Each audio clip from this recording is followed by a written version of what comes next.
Und die war genauso. Und die hat auch ihr Gewicht nie runtergebracht, ihr ganzes Leben. Immer wieder abgenommen, zugenommen, abgenommen, zugenommen, abgenommen, zugenommen, bis heute nicht. Jetzt ist so eine alte Frau, bis heute hat sie zugenommen. Immer wieder. Und alle haben sie von der gefühlt. Alle. Sie glaubt, sie kann sich nur behaupten, wenn sie sich so aufbläst. Weil wenn sie schlank ist, dann nimmt sie keiner ernst. Und nur dann, wenn sie brüllt, so wie jetzt, weil ich so nicht absichtlich tue, ja, nur dann nehmen uns die Leute wahr. Nur dann wird sie gesehen. Nur dann wird sie ernst genommen und akzeptiert. Okay, das heißt, sie will nicht unterschätzt werden. Und das ist bei Politikern oft einmal der Fall. Dass die einfach sich so fühlen und auch dementsprechend, die Merkel fällt mir da gerade ein, spontan. Ja? Da ist vorher, da habe ich einmal zufällig gesehen, aber oben im Fernsehen, wo ich einmal so ja, zum Entspannen einmal wieder Fernsehen geschaut habe. Okay, will nicht ernst genommen werden. Manche wollen aber auch nicht erwachsen werden. Es gibt oft Leute, wo man denkt, das ist ja nur ein Dirndl, die kommt zu mir und hat 2 Kinder, das passt überhaupt nicht. Das sieht ja schon am Gesicht, wie jemand ausschaut. Die will ja gar nicht erwachsen sein. Und hat auch immer nur den Babyspeck um. Ja? Habt ihr bestimmt schon gesehen, oft einmal im Schwimmbad, dass eine Frau 40 Jahre alt ist und hat nicht mehr ein Gesicht wie eine 17-Jährige. Eine Freundin von mir in Salzburg. Da ist die Mutter jetzt gestorben, jetzt hat sie das erste Mal in ihrem Leben die Wohnung alleine. Die wohnt immer bei der Mama. Immer. Und die Mama ist jetzt gestorben.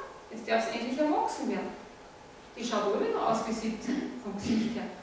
Immer noch. Die hat das nie gelernt. Die Mutter hat sie nicht erzogen, die Mutter hat sie nicht losgelassen. Nie eine eigene Wohnung gehabt, ihr ganzes Leben nicht. Und jetzt ist 45. Ja, das darf sie lernen. Bevorratung ist vermeintlich lebenswichtig. Wenn wir zum Beispiel dazu neigen, dass wir immer größere Vorräte einkaufen, weil es gibt ja da nichts mehr zum Essen. Nach dem Feiertag gibt es da nichts mehr. Solche Leute gibt es auch, wenn man oft einkaufen geht, das ist voll lustig. Ja? Das ist so die Nachkriegsgeneration meistens. Da gehören wir höchstwahrscheinlich nicht mehr dazu. Vielleicht ein bisschen. Ja? Hamstern, genau. Ja. Es könnte sein, dass es nichts mehr gibt. Genau. Schutz vor seelischen, körperlichen Verletzungen haben wir schon gesagt, aber auch vor finanziellen Verlusten kann es sein. Zum Beispiel die Oberschenkel sind dem Körper zugeordnet, alles was Materie ist und auch beim Thema Sexualität. Ja, und wenn ich natürlich da Angst habe, beziehungsweise irgendwelche negativen Erlebnisse gehabt habe, dann legt es sich da speziell an. Aber auch hier, im Beckenbereich, ist auch diese Zone. Ja?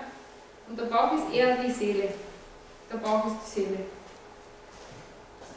Gut. Und natürlich wollen wir manchmal einfach ein Alibi für Schwächen haben. So, was ist die Lösung? Aufhören zu jammern, das Problem anpacken und los geht's. Abnehmen ist nämlich etwas Schönes. Und das Schönste ist schlanker werden.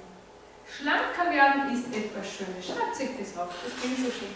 Schlanker werden ist etwas Schönes. Weil Abnehmen ist für euch eher Katastrophen, weil das habt ihr schon so oft probiert. Also schlanker werden ist für euch etwas Schönes. Schlanker werden ist etwas Schönes für euch.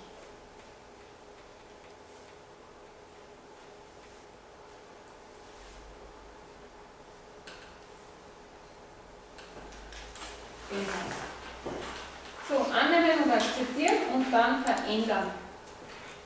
Gründe, warum schlank werden oft mühsam ist. Weil wir die Angst haben, es sowieso nicht zu schaffen. Weil bis jetzt hat es nicht funktioniert, warum soll es denn jetzt funktionieren? Versagensangst. In der Schule zum Beispiel haben wir das sehr oft gehabt. Ich habe so eine Prüfungsangst gehabt. Maschinenschreibtest.